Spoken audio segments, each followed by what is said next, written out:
شرێ سووریا یەمن و لیبیا di sala 2020 de berdewam bû. Di vê salê de pêşketina artêşa Sûriye û paşketina dijbereya wê li ser erdê pêk hat. Li Yemenê jî hin tîsînorek ji kiryarên Husyan re nehatiye danîn.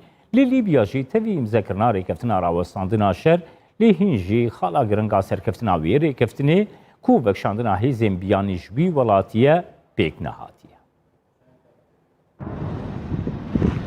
تەوی بەڵاوبوونا ڤایرۆسێ کۆرۆنایە شەڕێ لە سووریە و یەمن و لیبیا لە ساڵە 2020 ژی بەردەوام بوو.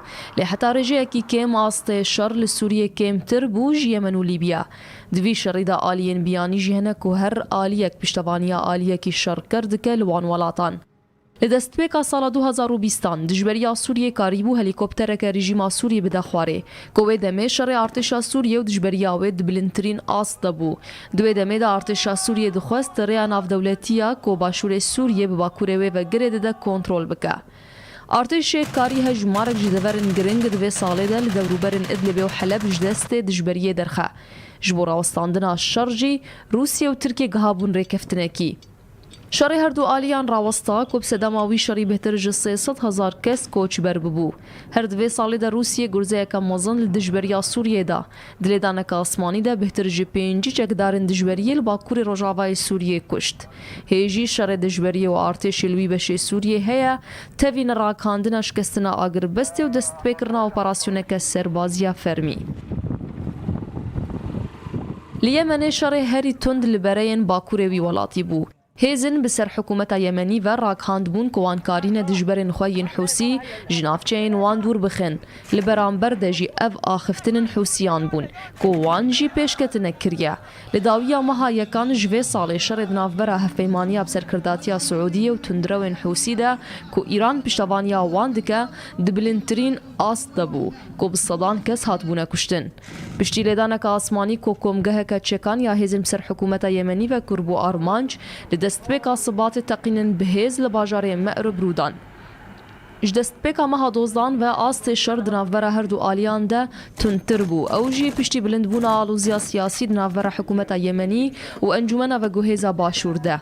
Şerê li Yemenê ji sala 2015 ve berdewam ew li gor amarên hatine belavkirin, heta niha bihtir ji 100,000 kes ji wê salê ve hatine kuştin. Her wiha bi milyonan ji welatiyên Yemenî jî metirsiya krîza birçîbûnê ser wan heye.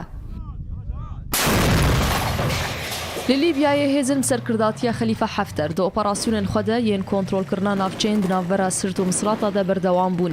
Karî bûn jî dest danin li ser tevahiya wê navçeyê. Tirkiye jî destewêrdan di şerê li wî welatî de kir û piştgiriya hêzin hikûmeta Wîfaq ya bi serkirdatiya Serrac kir. Hêz û serbaz û çekdarên xwe ji bo piştevanîkirina Serrac şande Libyayê. Ji xwe ji sala 2019 ve jî Îmarat û Misr û hejmarek ji welatên din piştevaniya Xelîfe Hefter dikin di rûyê hêzin Wîfaq de. Di cotmehê de aliyên milmilanê li Cinêv li ser agirbestekî rêkeftin ku netewên yekbûyî bi rêkeftineke dîrokî binav kir û ji bo dîtina çareyeke hertimî ji tevleheviya li wî welatî re divê tevahiya hêzin biyanî ji Libyayê derkevin. Lê hê jî tu pêşketinek di wê derbarê de çê nebûye.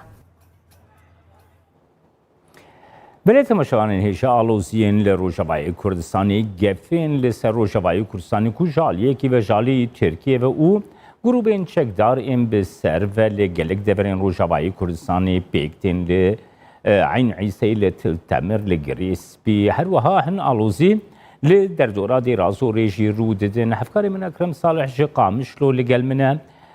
Ekrem li Rojavayê Kurdistanê bi miqabînî ve li gelek cihan alozî hene êrîş têne kirin, bombabaran têne kirin. Agahdariyan ji te werbigirim Ekrem fermi.